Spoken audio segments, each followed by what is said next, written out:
I'm thrilled to welcome AmyTsai today as our guest. We're going to have so many great things to talk about.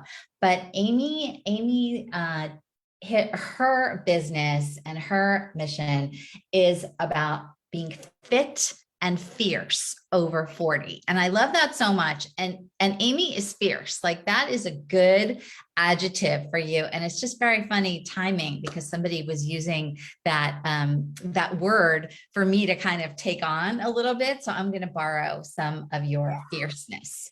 So Amy and I met a couple of months ago and we were talking about women and women's lives and bodies. And I'm just so thrilled to have her. So please introduce yourself. Tell us a little bit about yourself, Amy.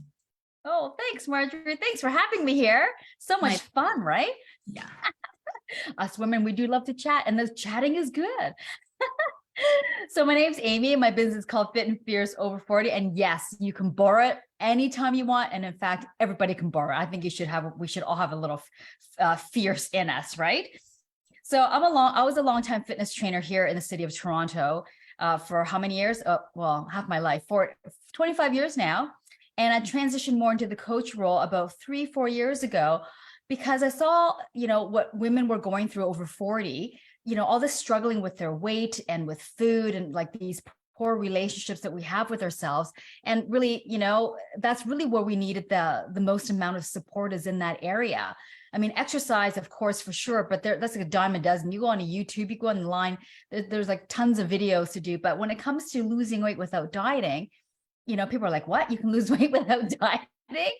No way. So I transitioned over in that role. And most of what I do is online coaching. So I help women lose the weight for good without having to diet. So never, ever, ever having to go on another diet ever again, regaining energy, as well as reducing body pain, because that's a thing now in their 40s and 50s. And just because everybody else has it doesn't mean it's normal, right? We're not meant to have bodies that are in pain.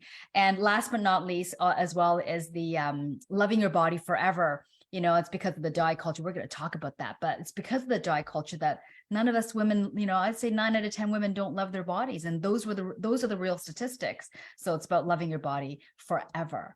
Yeah, I can't wait to talk about that. But it's so funny that you say like people think it's normal to have aches and pains. Well, when I speak with women in perimenopause and menopause, and especially with the hot flashes, they're like, it's totally normal. Like everyone has it. My mother had it. All my friends complain about it. And I'm like, just because something is common doesn't mean it's normal.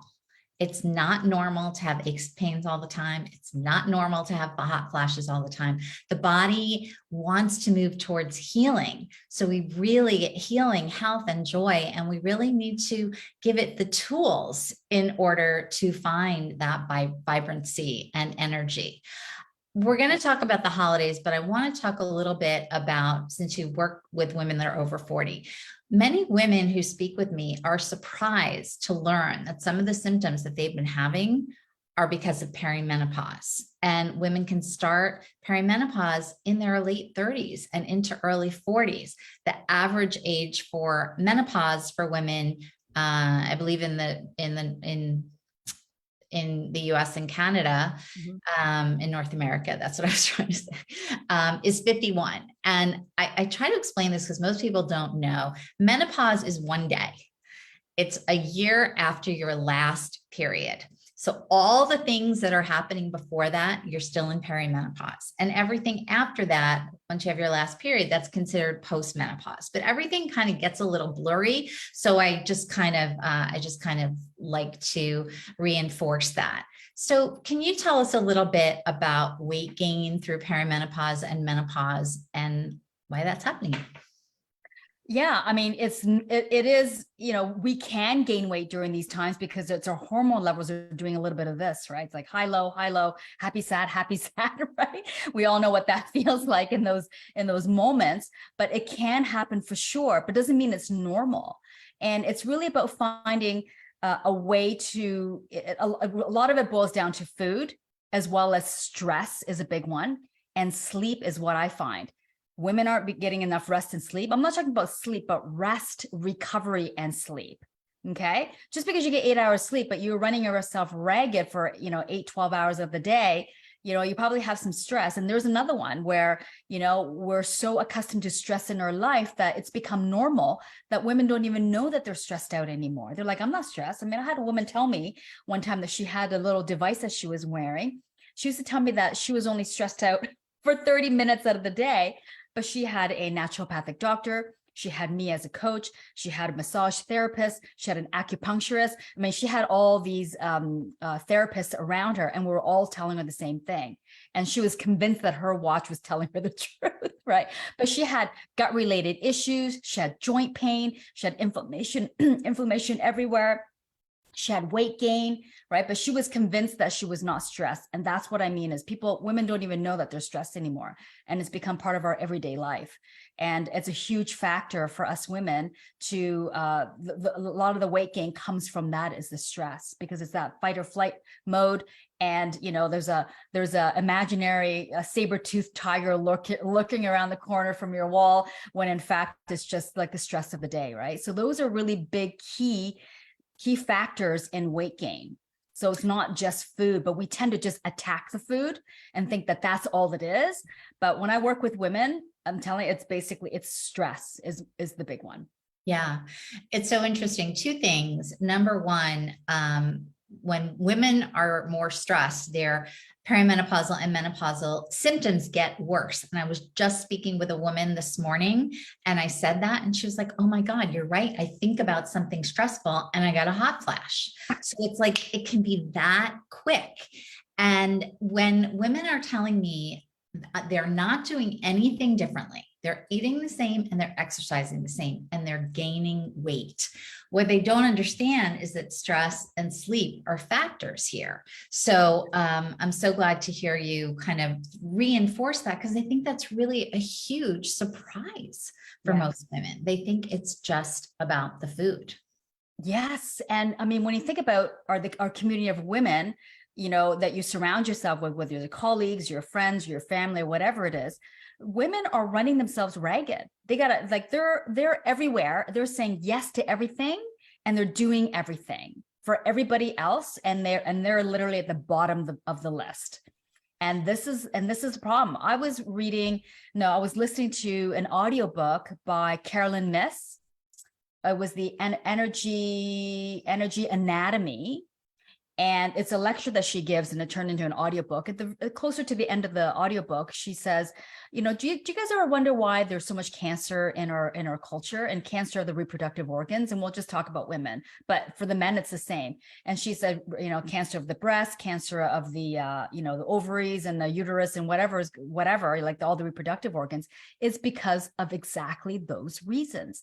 Is that we have no time where we're restoring, re-energizing, and resting and relaxing for women, and as we're basically making ourselves sick from doing too much.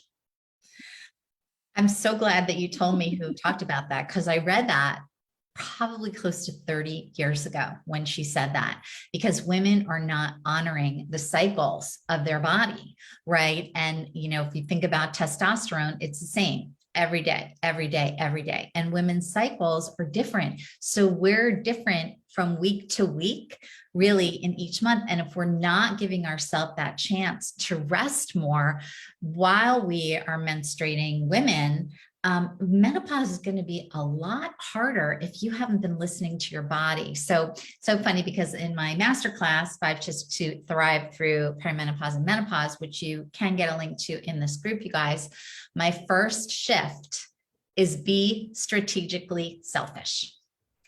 Because if we're putting everyone else first and we're not taking care of ourselves, we're not going to be the best moms. We're not going to be the best wives, partners. We're not going to show up in communities as well. People tell me like all the things that they're not doing because they're too tired and because of their hot flashes and everything. And like the world needs us to be out there, and that means taking care of ourselves. And we're still going to be taking care of others, but the women that have smaller, who over the years that I've worked with, who've had smaller children, who took the time to go to yoga class or go on retreat with me, it's such a good example for their family, like that this is something that mom does. And now it's like, they go away 2-3 days at a time.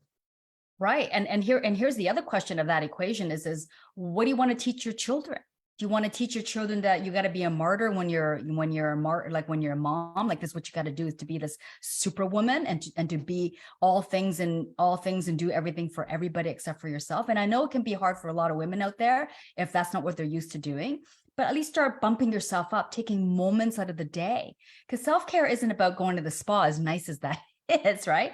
But it's taking moments throughout the day that your needs are met. And we're not talking about just physical needs, but physical needs, emotional needs, spiritual needs, and mental health, mental needs, right? So this is what I mean by health is not just physical needs, but that's what we tend to focus on because we live in this physical body. But there's other parts of ourselves, to ourselves other than just the physical, and it's the emotional health, right?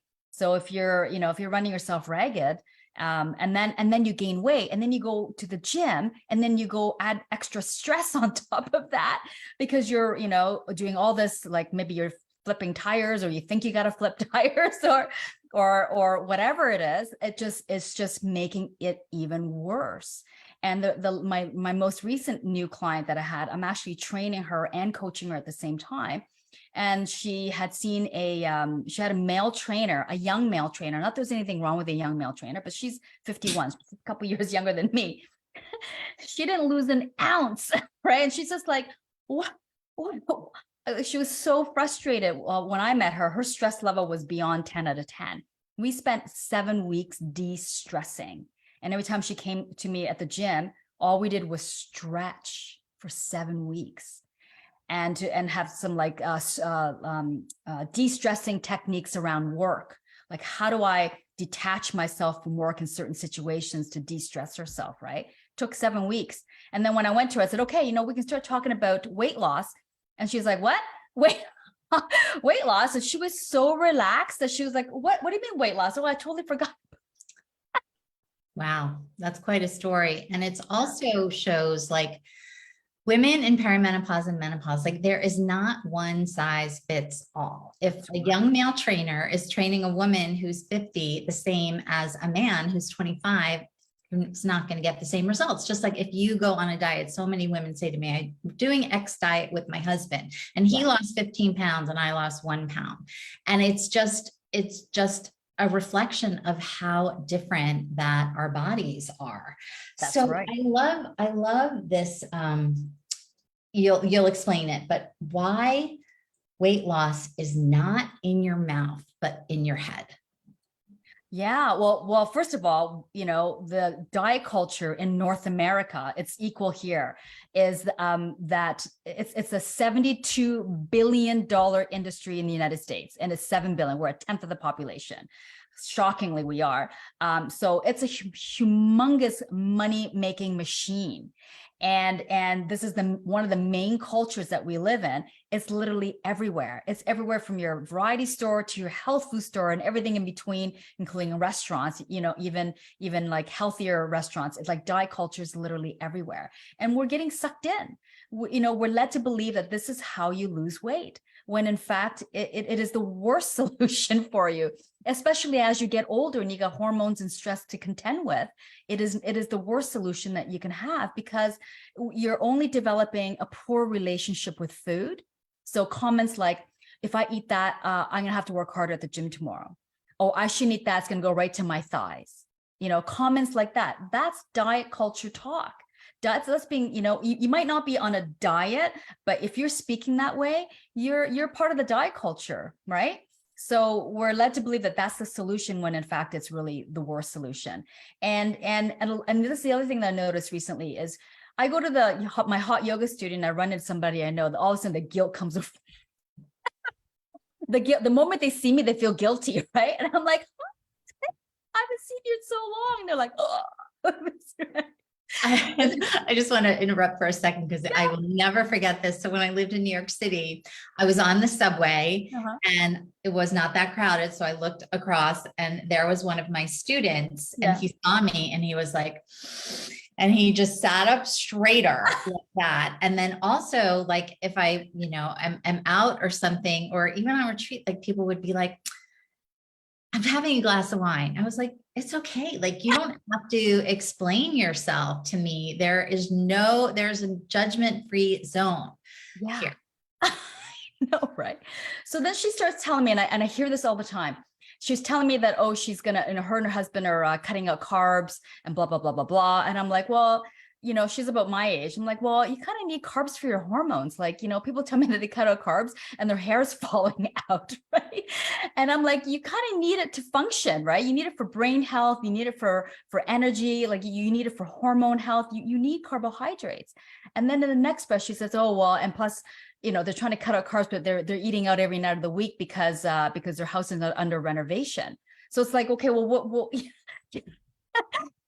you know? So, and the other example is people tell me they're trying to cut out carbs in their meals, but they're mindlessly snacking and eating when they're not hungry. So it's kind of like you should eat what you want during your meals and only eat when you're hungry. So deal with the eating when you're not hungry instead of trying to cut back on eating when you are hungry. Did I say that right? You said that right. And in Ayurveda, which is yoga's wellness science, everything starts in the gut. And we have to learn to listen to our bodies. Over the years, I've spoken with women who did not know what it felt to be hungry.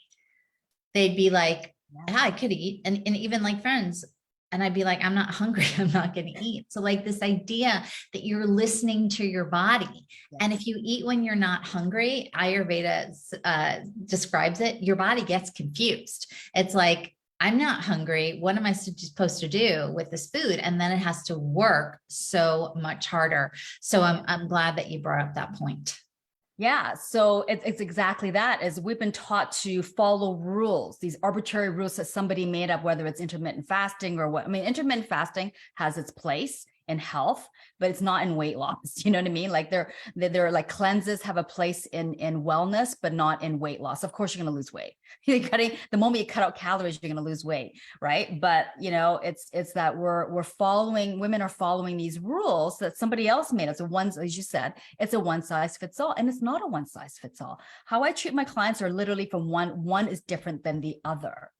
They literally are. What they like is different. Their lifestyle is different. Their circumstances are different. Their stresses are different. Everything is different. So you've got to look at every person individually. And that's the key. That's one of the things that you've got to do is that. And you're right, is to tune into your body, not tune out. And diet culture is tuning out. Follow this rule, eat 12 grams, eat 2 grams, or go walk 10,000 steps or whatever it may be, right? 10,000. What if you already walked 10,000 steps because you're already standing and walking? If maybe you're a nurse, right? Do you know what I mean? So it's so different, and it's really about tuning in, because the thing is our mind, and the other thing too is our bodies and our minds are, well, they're two separate things, right? But the mind is so smart that it can lie to you. It'll tell you what you want to hear. Right? So, but our bodies will never lie to you. So when you tune into your body, it's telling you the exact truth. If you're hungry, you're hungry. But what ends up happening is we start listening to our mind instead of listening to our body. And then there's this confusion going on within ourselves. And that's where women get confused. What do? I don't know what to do anymore. Do I, I think I'm hungry. I don't even know. The diet that I follow says I shouldn't be eating till 12 o'clock. Well, maybe you've been up since 3 a.m. Well, yeah, that's great. And, I speak to women all the time and they're like, I just need to know what the missing piece of the puzzle is. And we are exposed to so much now. And once you Google menopausal symptoms or whatever, or you start following someone on Instagram, you're going to start getting all the ads. And so many women I speak with, well, I'm trying this supplement, I'm trying that supplement. And that it's kind of still like a medical culture where it's like, okay, you're going to take this and this is going to be the answer. There's no one missing piece of the puzzle. It's got to be lifestyle changes. And these are not easy to do. And it's especially not easy to do alone, because when your family is doing one thing and you're deciding to shift, it can be a challenge. So having a community around you where you can talk to other women and say, you know, this is what's happening at home and what can I do? And because it is possible, but it takes a commitment and a decision to say, I'm putting myself first. This is for my health, my future health, and my future self. That's right. And you know what? I mean, yes, we're both coaches, but here's the thing is I'm all for getting help, right? Just go get, because you know what? You're absolutely right. There's so much information out there. You just don't know where to start. Like I don't know marketing. And I remember I'm trying to market my own business. And it's like, I'm also going to learn Greek. So if you're having the same issues about your body, trying to figure out, it feels like Greek language to you, go get help, right? Ask questions and make sure it's reputable. Don't follow just some person because they've lost 20 pounds that you should be following them, right? And get real good advice, because it's no fun doing it by yourself. It's like, I always call it throwing darts and hoping for the best. You might as well throw a blindfold on and throw darts and see what happens, right? I mean, if you're in your 40s and 50s, or maybe even your 60s, like, you know, like at some point you got to go, okay, you know what? Enough's enough. I need to get some good advice and get put on the path with some proper guidance and direction. Because you know what? I'm all about making it easy for I don't believe in suffering. I'm like, not having it.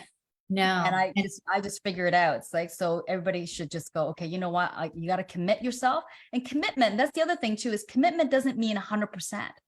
Commitment means the end goal. You work towards the end goal. It's not high, low diet culture, you know, lose weight, gain weight, lose weight, gain weight. It's not this, you know, when you're committed, it means you're undulating your way to your goal. It doesn't mean perfect. Perfect is diet culture, right? Perfect means, okay, if you don't eat your 12 grams of whatever, then everything goes out the window, right?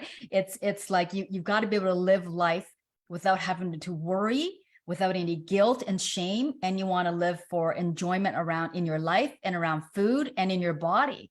Because this is the example I always give people is we've all been around infants, whether you had your own babies or not, we've all been around them. And when they're born, they're perfect. They're happy, they're smiley, you know, and, you know, as a toddler, you can see the energy of them is clean and clear, and they're just happy. Well, that's the way we should be like throughout a whole entire life. Unfortunately, you know, there's trauma, things happen and whatever, but it just goes to show you that Marjorie, you're right. Our bodies are meant to thrive and feel energetic through our whole entire life. Did you ever see that movie? It's called The Gut Movie. No. Okay, you got to see it's The Gut Movie. I'm sure it's on one of the streaming stations. Basically, to make a long story short, he's some kind of a biome chemist guy that like studies gut related issues. He lives in Australia, and he's like, where can I go around the world to study gut biome? That's a completely different culture. Well, needless to say, he ends up in the middle of Africa in some hunter-gatherer tribe, and he eats their food for an entire week. So before he leaves, I forgot to say, he tests his own gut biome, like his stool samples for what do you call that? What do you call that? Anyways, your gut biology. And he goes and hunts and gathers with these people. Microbes, right. For a whole week. And he takes stool samples of these people and himself after the weekend and gets it analyzed. Anyways, it's a very interesting movie. It's worth watching. And it wasn't even that aspect that was interesting, but to see the people in this tribe, they had, you know, infants, toddlers, teens, you know, all the way through the elders.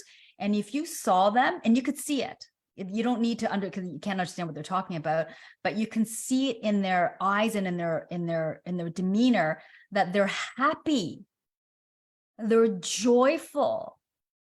They're not, you know, 70-year-olds aren't 30-year-olds, but their energy is very good for the age that they're in. Yeah. And they have clean energy. You can see it in their eyes. You can see how they move. It was very interesting. And that's how we should be. So exactly.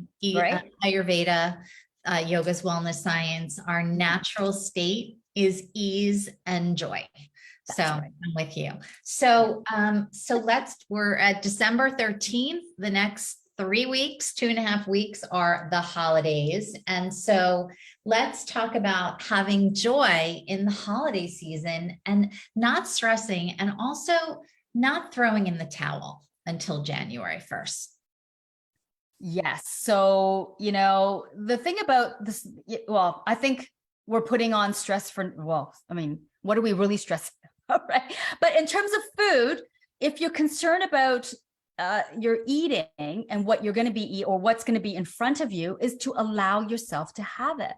The moment you say, no, I shouldn't be eating this because of X, Y, and Z, because I'm going to gain weight or whatever, it automatically leads to binging. Deprivation leads to binging, number one. So if you're going to deprive yourself, you're going to want it even more. It's like that kid.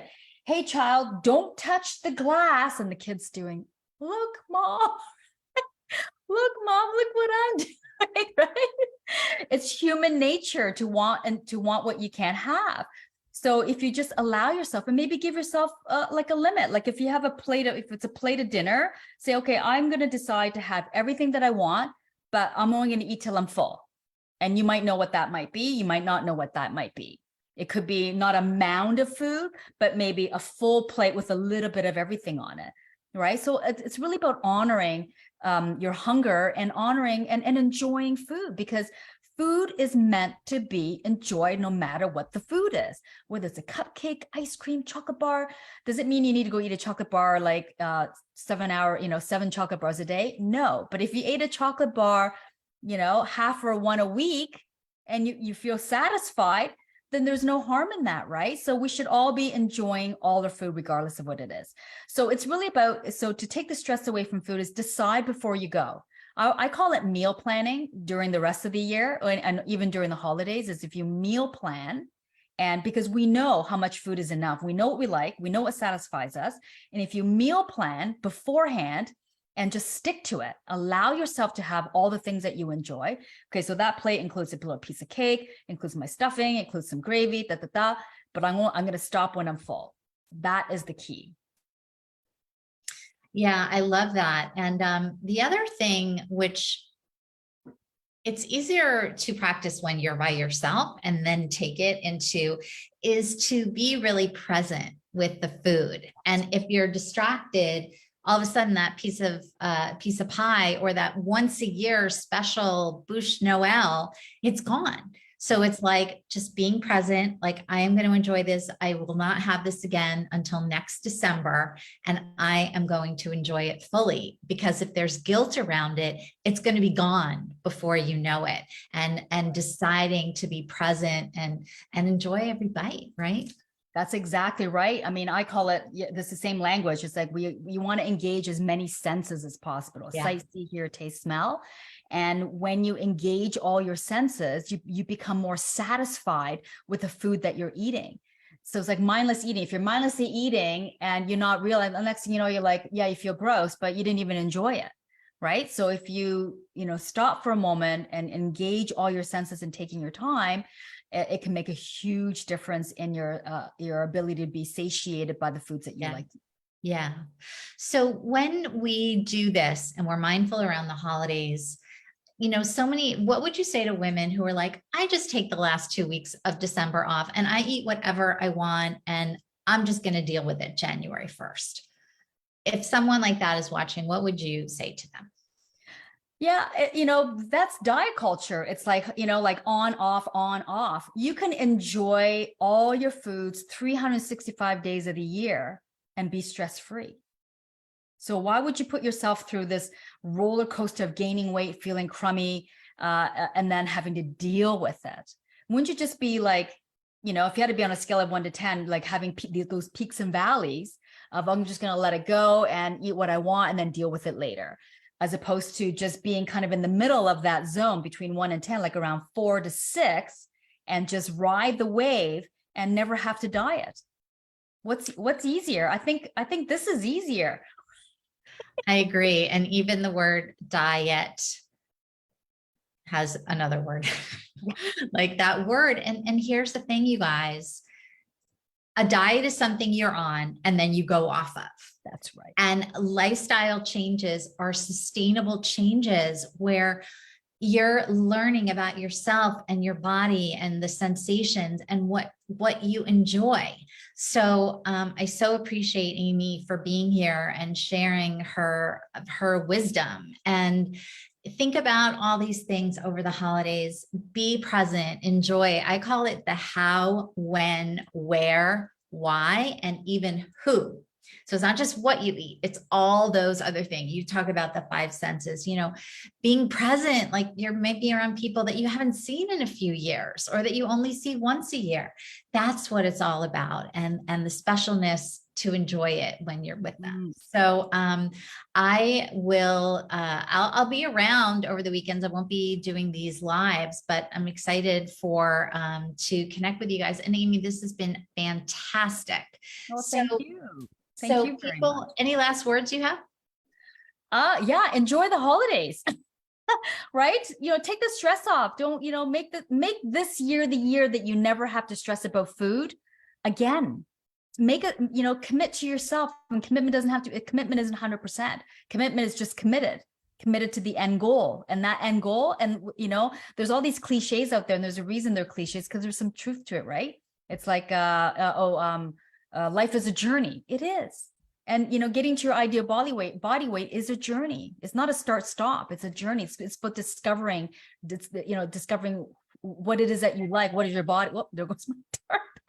What does your body need, right? What is it like? And everybody's different. Yeah, that individuality that makes us also special. It also means things are going to be different. And I think that many of us forget that. And, your body is like nobody else's. You are unique, and embracing your gifts, embracing that uniqueness, and learning about your body so that you can take care of it. It's the only house that you have to live in. That's right. That's right. Take care of your house. The plumbing's gone. You got to look at it. Exactly. So, Amy, tell us your website, please. Oh boy. Okay. Well, my website is probably not the place to go. Okay, well, sorry, wherever you want. Okay, let's go to Facebook. Great. Fit and Fierce Over 40. I have a public page and I have a private community for women over 40. So you can find me. You're welcome to join. And then I'm also on Instagram. Fit Fierce 40 is on Instagram. And I also have an upcoming New Year's weight loss kickstart. And it's really about learning how to tune into your body, getting to know what your body likes and doesn't like for weight loss. Awesome. That's coming in January. So if you come in the community, you'll see it. Yeah. And you and I are going to talk in January as well. So we get to talk again. I could talk to you all day. I love your energy so much. And I really, really appreciate you being here, Amy. Well, thank you very much. Thank you very much. Have a wonderful holiday. Everyone, happy holidays. Enjoy yourself and be well. Bye.